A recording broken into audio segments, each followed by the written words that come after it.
গত সপ্তাহে একদিন আমি আর মা গেছিলাম বড় বাজারের বাগড়ি মার্কেট নিজের প্রয়োজনীয় কিছু জিনিস কেনার জন্য। ভালো জিনিসও চাই আবার কম দামে চাই, সেই জন্যই কিন্তু গেছিলাম বড় বাজারে। এই দুটো গ্লাস দেখছো, এক একটা গ্লাসের দাম পড়েছে মাত্র 30 টাকা করে। অনেকদিন ধরে আমার আর মায়ের খুব ইচ্ছে ছিল এইরকম একটা আইসক্রিম সেট কেনার জন্য, তো পেলাম যখন নিয়ে নিলাম। এটার দাম পড়েছিল মাত্র 60 টাকা।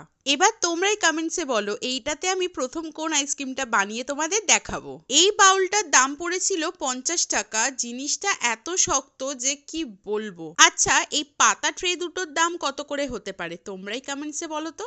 এই কাপটার দাম পড়েছিল ওই 30 টাকা, আর অন্য কোনো জায়গা থেকে নিলে মিনিমাম 70-80 টাকার কমে তো পেতামই না বস।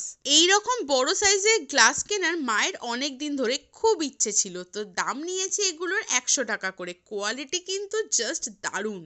আরে হ্যাঁ হ্যাঁ জানি ভিডিওটা ভালো লাগেনি। টাটা।